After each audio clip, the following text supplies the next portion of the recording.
And oh gosh, here we go again. Despite there being no evidence of widespread voter fraud. They're recycling that line again from 2020. And that same study is estimating that 1.2 million illegal aliens voted in 2008. 1.2 million!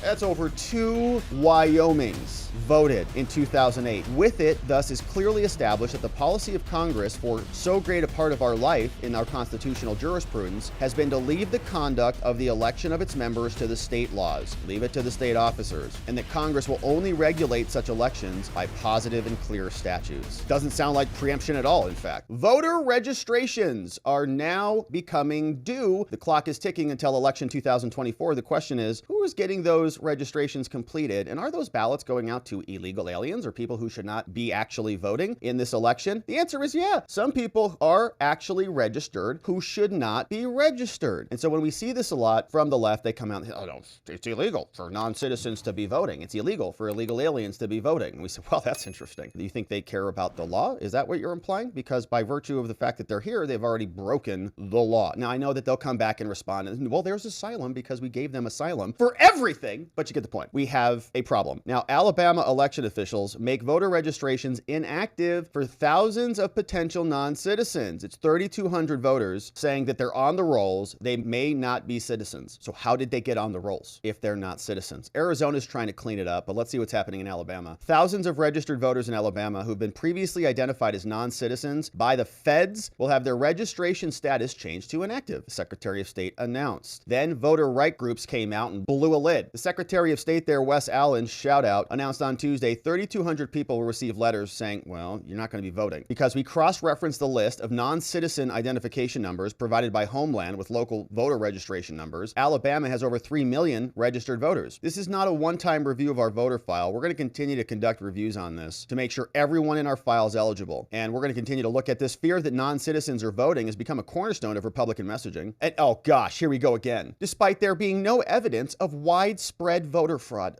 They're recycling that line again from 2020. And remember, the goalposts changed. They said, oh, there's no fraud. Step 1. Oh, there's no widespread fraud. Step 2. Oh, wait, actually, there is fraud and there is widespread fraud, but there's no widespread fraud that impacted the outcome of the election. Step 3. And then we were like, well, yeah, there's like, tens of thousands of ballots. There are problems. Then they said, well, no court of law found that the outcome of the election was changed. You go, oh gosh, okay, great. So you changed like 4 times now, thanks. So they're going to do it again. Now, prominent Democrats and voting rights activist groups across the country have pushed back against national legislation that would require proof of citizenship to register to vote, saying, no, we don't need that. We already have pre-existing legislation that makes it a federal crime to vote as a non-citizen. And so they put it on the forms so that, it's illegal to fill this form out and get a ballot. Obviously, they do it anyways because we've got 3,200 people who are apparently on their rolls in Alabama. Were any of those people going to be prosecuted for federal crimes? You think Merrick Garland's DOJ is going to go through this list and start prosecuting people for illegally filling out a voter registration form in Alabama? No! 3,200 voters will be required, if they want to vote, to fill out a form at their local registrar's office and provide proof of citizenship. Now, the list provided to Alabama Secretary of State by Homeland includes people who have become naturalized citizens, as such are legally eligible to vote. Allen said naturalized citizens will have the opportunity to update their lists. The Alabama initiative mirrors another initiative. In June, Tennessee election officials asked over 14,000 people to provide proof of their citizenship in order to remain on the active rolls. They later walked back that request, okay, because they got intimidated. Like, we're going to sue you into oblivion if you dare ask for citizenship. Jonathan Diaz, the director of a voting advocacy and partnership, said, the announcement undermines public confidence in the integrity of the elections. Well, that's the point. There is no integrity if there's 14,000 non-citizens voting. He says it's like using a bazooka to kill a cockroach. What? You get this cockroach, you're going to cause a lot of collateral damage. In this case, collateral damage are eligible voters who are being flagged for removal. Just have to prove you're a citizen at some point. Now, here's what the local news says about this from Alabama. 3,000 registered voters in Alabama just got booted from the state voter rolls. That's after the Secretary of State, Wes Allen, ordered the removal of all non-citizens who were registered. But how did non-citizens get registered in the first place? WAFF 48's Nick Ballinger spoke to the Secretary of State to get to the bottom of this story. Nick? Yeah, Margo, when I asked Secretary Allen how these people got registered to vote in the first place, he couldn't give me a clear answer just yet, saying it was still being investigated. But when he gave me a breakdown of how many there were in each county, the numbers were glaring. This is a list from Secretary of State Wes Allen of how many non-citizens were registered to vote in our counties. The state found 3,251 people. 742 of them were from North Alabama. We got the information. We cross-checked it against our centralized data file here in the state of Alabama and found those 3,200 individuals. The information he's talking about are people with alien registration numbers. Those are issued to immigrants who intend to live in this country permanently and have already applied for a green card. However, you're not eligible to vote with just an alien identification number. When I asked Allen how 3,000 plus were able to register in the first place, he couldn't give me the answer. But it's our belief that only American citizens should be allowed to vote. Non-citizens, whether they're legal or illegal immigrants, cannot register to vote. It's a federal offense. Yeah, I was going to say, it's not a belief, okay? It's the law. So thanks for enforcing the law. This guy's doing it. Others are not because they're so freaked out on doing it. Now, you can see this is obviously a big problem. Alabama was willing to do something about it. Tennessee, it sounds like they got pushed back on their heels or whatever by somebody. And this is a problem elsewhere. So what happened in Arizona is they were trying to limit non-citizens from being able to register. Okay, you just don't get to register. You don't get to come and use our facilities and register to vote unless you're a citizen. Now, the Democrats and Mi Familia Vota, they want you to be able to do that. You're a non-citizen? Well, just fill out the form and then we'll get a federal-only ballot. Now, the Republican National Committee from Arizona has taken this to the United States Supreme Court, as you can see, on emergency application for a stay. And the procedural history here is a little bit complicated, but in other words, Arizona is not right now allowed to put registration limitations that have already passed by our legislature, like the state has passed these rules. We're not allowed to put those into place for reasons. Now, here are 24 states that are joining in to say the Ninth Circuit was wrong. And let's watch how they explain this to the Supreme Court. 24 states say, all right, Supreme Court, listen, according to this case called Arizona versus United States in 2012 that came from you guys, you said, quote, the states bear many of the consequences of unlawful immigration. You wrote that. And for too long, federal policies of non-enforcement have left the states helpless before those evil effects. Yeah, that was Justice Scalia, rest in peace, concurring in part and dissenting in part in that prior case. So agreeing with part of the decision and disagreeing with others. Now, one of those effects is voter fraud. States have to deal with this because the federal government is useless. And voter fraud drives honest citizens out of the democratic process and it breeds distrust of our government, from a 2006 Per Curiam opinion. Now, voting by non-citizens, they write, both legal and illegal, is real, all right? Recently, the Commonwealth of Virginia also discovered 6,300 non-citizen registered voters on its voter rolls. How's that happening? The typical rejoinder is to claim that, well, few non-citizens vote. It's just a few people. On its own terms, though, the answer at least acknowledges the problem exists. Yeah. But it also ignores that even small voting blocks can have outside effects on electoral outcomes. That effect is most obvious in local elections. But non-citizen voting also has national effects. Look at Al Franken, for example. He won his Senate seat in Minnesota in 2008 by 312 votes, an amount small enough that voting by aliens likely decided the election. Isn't that amazing? Non-citizens decided that. Great. Participation by 0.65% of non-citizens in Minnesota is sufficient to account for the entirety of Franken's margin. Our best guess is that nearly 10 times that many voted, according to this electoral study. And that same study is estimating that 1.2 million illegal aliens voted in 2008. 1.2 million!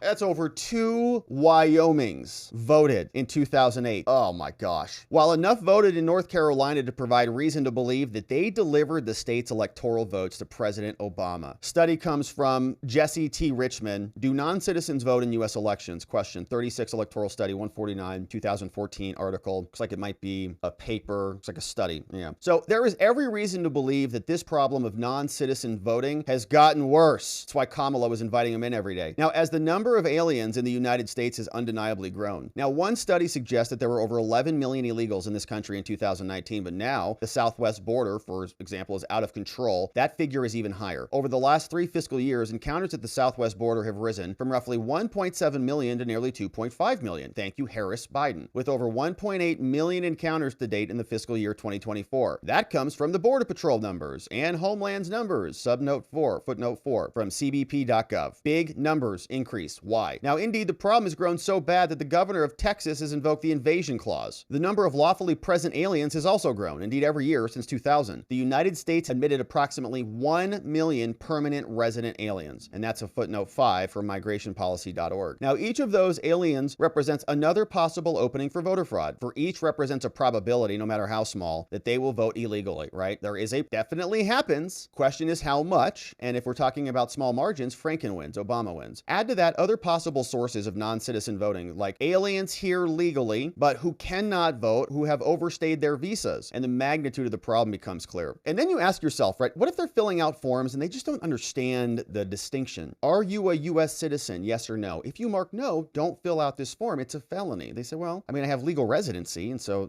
maybe that's kind of the same thing. What's the difference here? I'm allowed to be here, and I'm a resident. I got my papers, so I'm just going to vote. Not understanding that there's a distinction between lawful permanent residency and citizenship, whatever the justification is in someone's mind. In fact, it's often the case that lawfully present aliens register to vote when offered the opportunity at the time that they get a driver's license. Now here, as in every other facet of life, the law of averages applies and dictates that illegal aliens are illegally voting to some degree, obviously. Now the debate is simply about the scale of the problem. Arizona has been on the front lines of this invasion for decades. Tell me about it. I've been living here my whole life. As the court has acknowledged, and has so long tried to stop illegal aliens from voting forever. Arizona, like many states, including ours, requires as a qualification to be an elector that a voter be a citizen and registered to vote. Now, to enforce that requirement, Arizona does the logical thing. If you're registering to vote, like if you're going to go show up and fill out the form to get a ballot, and we recommend everybody in Arizona register to vote. If you're watching this and you're not sure if you're registered to vote, go register to vote. You have until October 7th to do it. It's going to be very tight here. This requirement, or something similar, and make sure they vote, has been around for some form or fashion for at least 20 years. But for an equally long time, though, the federal courts have been chipping away at Arizona's critical protections. For example, in this case, the court held that under the National Voter Registration Act, Arizona cannot demand that those filling out a registration form, so they say, okay, there's a federal form, and Arizona had a state form, and they say, well, if you're asking people in Arizona to fill out a form, you can't make an addendum to the federal form. You just have to give them the federal form. You can't change it. On still other occasions, parties have sought to use federal courts to silence Arizonans from even talking about the problem. Can't even talk about it. Arizona Democratic Party sues the Arizona Republican Party, rejecting claims that Trump campaign's descriptions of illegal aliens constituted intimidation, right? So if you even say illegal alien, looks like the Democrats will sue you, saying Trump is trying to intimidate illegal aliens, I guess. Now, this case threatens to continue chipping away Arizona's authority to secure their own elections. If we rewind the clock, in 2022, Arizona passed two bills, HB 2492 and 2243, to bolster its ability to make sure that only qualified individuals, aka citizens, could register to vote. Among other changes, the law restricted federal-only voters, okay, this is a classification of voters, that is, voters who had been unable to provide proof of citizenship to congressional elections, and not state or presidential elections. It also further barred them from voting by mail, so you don't get to have a mail-in ballot. It's just not something that happens because you're a non-citizen, and we're going to restrict what the state does to comply with your needs if you're not a citizen. Now, the district court held that the NVRA preempted those rules, right? We have the supremacy clause, so they said, wait a minute, our standards, our requirements in order to get a ballot are different than yours, and we're the feds, and so our rules supersede your rules. And so Arizona now faces a higher chance now of non-citizens voting. But what happens in Arizona does not stay in Arizona, all right? Aliens who enter illegally at the southwest border go inside. And of course, there are non-citizens scattered throughout the rest of this country, where they're tourists, foreign exchange students, asylees, or others. Now, in all cases, they bring the threat of illegal voting with them. Recall again that Franken's pivotal votes in Minnesota or Obama's electoral votes in North Carolina changed the game. Thus, interior states like Kansas have tried to implement similar rules, but have also been stymied by U.S. election assistance commissions and other federal courts on the similar preemption grounds. The feds preempt the states. Now, still other states like West Virginia have considered additional laws and measures to address non-citizen voting, but those measures could well be defeated right out of the gate too. Now, us states, 24 of us, thus have an interest in seeing the federalization and the degradation of their election security stop already. Have our constitutional right to police our own elections vindicated. From another Supreme Court case in 2008, they say, there is no question about the legitimacy or the importance of states and their interest in counting only eligible votes. So we must be able to do that. If you read the NVRA to stop our common sense security measures for elections, like,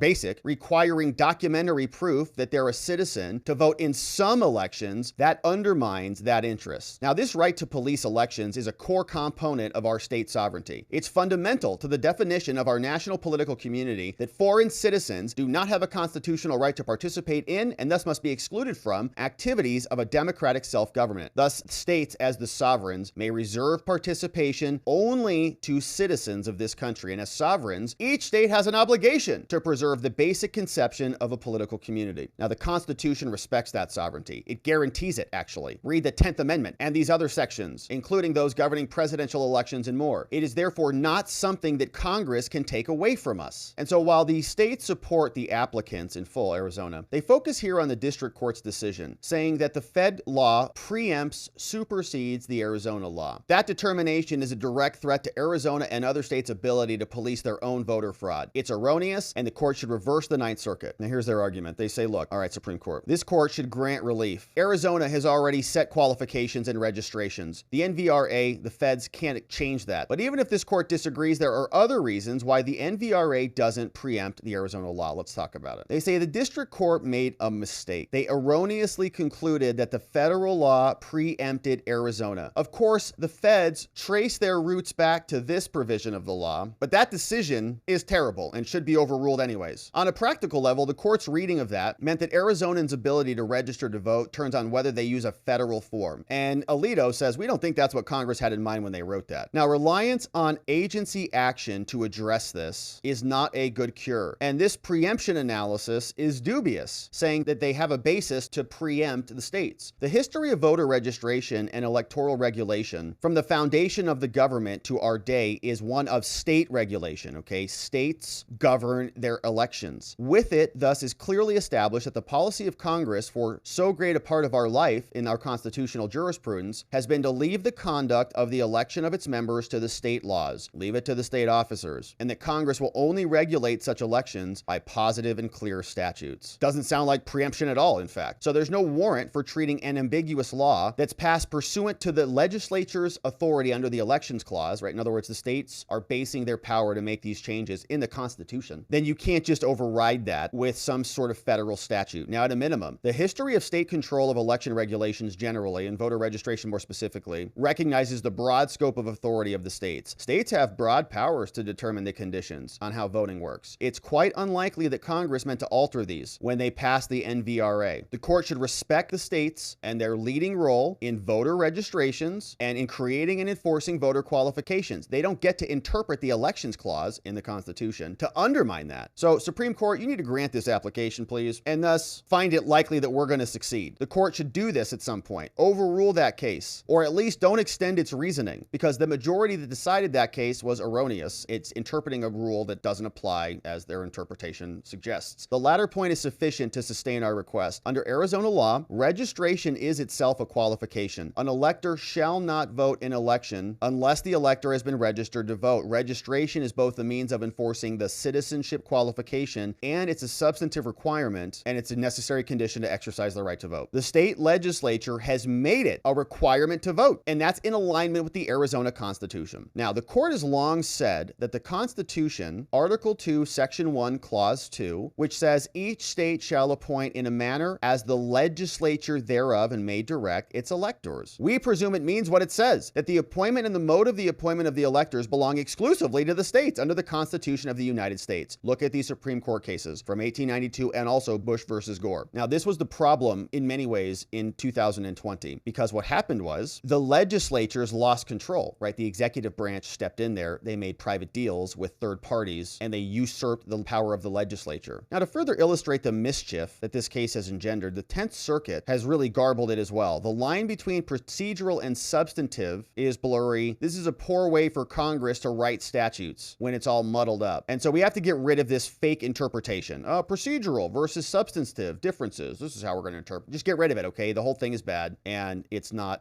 interpreted appropriately, so the court should deal with it. Now, applying that authority to Arizona's law about this is simple. Under the Arizona law, the only people who may vote in a presidential election are those who provide documentation of citizenship when they registered to vote via the state form. Or if they're going to register via the federal form, then they have to have their citizenship verified. See, this is closing the gap here that they really don't like. You verify it, right? Otherwise, they would just vote in federal-only elections. Nope, sorry. Thus, the Arizona legislature directed that the Arizona presidential electors will be selected by only those voters who have proven citizenship. The Constitution allows that. Now, against that, the lower level court said that there is only the federal law. But Congress enacted the federal law pursuant to its power under the Elections Clause to regulate the time, place, and manner of holding elections for senators and representatives, not for the states. And did you notice how they separated that, right? So you could vote in the congressional stuff, but not the state or the presidential. Now, the ability, care, and fullness of the details that mark the drafting of the Constitution apply. Thus, the Election Clause's express reference to elections for senators and representatives limits it only to senators and representatives. So you can't talk about the other elections that the state is regulating here in Arizona, which is the state elections and the presidency. Going beyond the clause itself underscores the validity of that conclusion. To reiterate this, Supreme Court, the Constitution expressly provides for the selection of the presidential electors, which is located in Article 2. In contrast to that, the Electors Clause vests full authority in the states, not Congress, to appoint in such a manner as the legislature of that state sees fit the people they deem appropriate. Thus, Congress cannot use this to regulate presidential elections because they don't have the authority or the jurisdiction to do it. No precedent from this court says otherwise. This includes this case from 1934, on which the lower level court relied on. Now, that lower level case presumed that a law interfering with the power of the state to appoint presidential electors would be constitutionally questionable. And it thus stands for the principle that the federal government's interest in federal elections justifies federal law ensuring their integrity. But that's plainly correct, and it's equally plain that the federal government can protect that interest and ensure the integrity of presidential elections. That's true. They have all of that. But in no way does that undermine the fact that the Electors Clause gives the states the power, also it over it as well. So at its core, what the Constitution creates and what this court's precedent supports is a particular and mandated relationship. So what's the framework that's going to work here? Between federal and state responsibilities in the selection of the presidential electors. It requires a clear statement from Congress before a federal law can be read to alter it. A presidential election is not an ordinary election. The right to vote in a presidential election under Article 2 inheres not in citizens but in states. That is, in a presidential election, the state is the voter.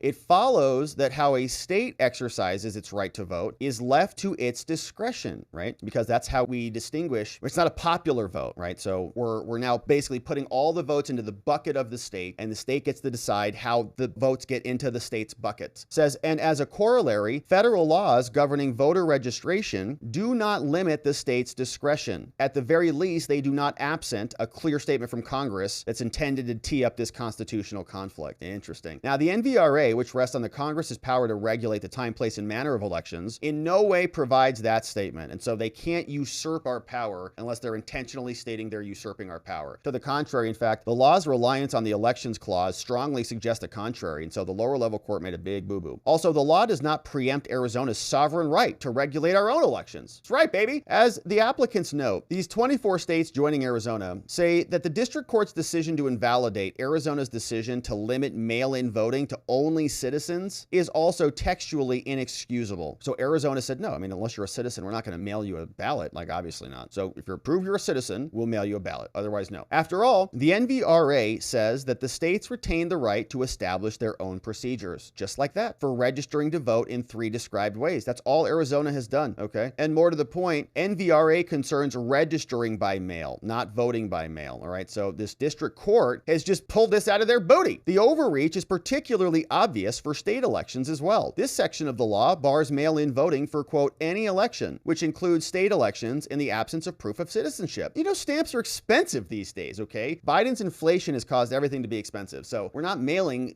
ballots to non-citizens, obviously. So the district court's order, however, is not confined to federal elections. In its summary judgment decision, the district court says, no, it's not just federal elections, it's all mail-in voting. The district court said, nope, you cannot limit voting by mail. If you're a non-citizen, you get ballots too. But that is incorrect. The framers of the Constitution intended that the states keep from themselves, as we know under the 10th Amendment, the power to regulate the elections. Now, the error from this lower court illustrates the federalism concerns that are inherent in any federal interference with state electoral laws. What happens when the federal government steps on the throat of the states? While the Constitution mandates that valid congressional acts are supreme, it is expedient and wise that the operations of the state and the national government should, as far as practicable, be conducted separately, right? In which there are undue jealousies and jars and conflicts that are avoided. And thus congressional acts are presumed to have avoided unnecessary interference with states. The true interest of the people of this country requires that both the national and the state government should be allowed, without jealous interference on either side, to exercise all powers that belong to them. And Arizona has made a reasonable judgment here that there are special dangers of mail-in voting, and we want extra protection. But the district court ignored all that. A point its obstacle preemption analysis underscores. Obstacle preemption is a strong medicine to be very cautiously used. No more than in field preemption can the Supremacy Clause be deployed to elevate abstract, unenacted legislative desires above state law. From Gorsuch. The lower level court pointed to the NVRA and their findings as requirements for enactment of the federal law, and they do not preempt state law under the Supremacy Clause. Now, nothing justifies the district court's logic. There is no question about the legitimacy or importance of the state's interest in counting only the votes of eligible voters. To hold, as the district court did, that the federal court's purpose to increase voter turnout neuters the tools that Arizona put in place to do just that is precisely the vice of obstacle preemption, which the district court improperly invoked. And moreover, there will be irreparable harms to Arizona. If the Supreme Court does not grant relief here and allow us to regulate our own elections, Arizona will experience sovereign injuries that are all too familiar to the other 23 states and 24 states. The reasons states have an interest in counting only the eligible voters are manifest, okay? For one, it's a decision that goes to the heart of representative government. Those interests are in no way attenuated because the district court's decision focuses on federal elections. In presidential elections, for example, the states are the voters, and Arizona, like every other state, is chosen to select its electors via a popular election. It has an interest in ensuring that the results of the election truly represent the will of the qualified voters, the citizens. Like the most important government officials, the states have the authority to determine the qualifications of their electors. And likewise, all these states have an interest in preventing voter fraud, including in congressional elections. It is well within the state's sovereign prerogatives to institute generally applicable and even-handed restrictions to protect the integrity and the reliability of the election. And equally in their interest, not to have those rules upended by some ambiguous federal laws under the guise of increasing the ease of voter registration. Now, that is especially true whereas in many cases the rules are enforced via criminal prohibitions. Now, the district court just simply ignored the state's sovereign power to create a code and enforce it. And so this court, the Supreme Court, has long held that any time a state is enjoined or by a court from effectuating statutes that are enacted by its representatives, the people voted in Arizona to put these limitations in place, the court said no, it suffers a form of injury. That's us. And so in conclusion, 24 states, bunch of them, we'll list them out here, all join the application to the Supreme Court to request the stay of the injunction stopping the voting protections from coming into place. So we got a bunch of AGs here. We got Alabama, Alaska's in the house, Arkansas, Florida, what's up, Georgia, Idaho, Iowa, Indiana's here, Kentucky, Louisiana, Missouri, Montana, Nebraska, New Hampshire, North Dakota, Ohio, Oklahoma, South Carolina. We got South Dakota, Texas, Utah, and Virginia all joining in. Of course, Arizona's attorney general is just the worst, and so she would never do anything like that because she loves illegals voting, and she can't wait for them to come and vote in this election again.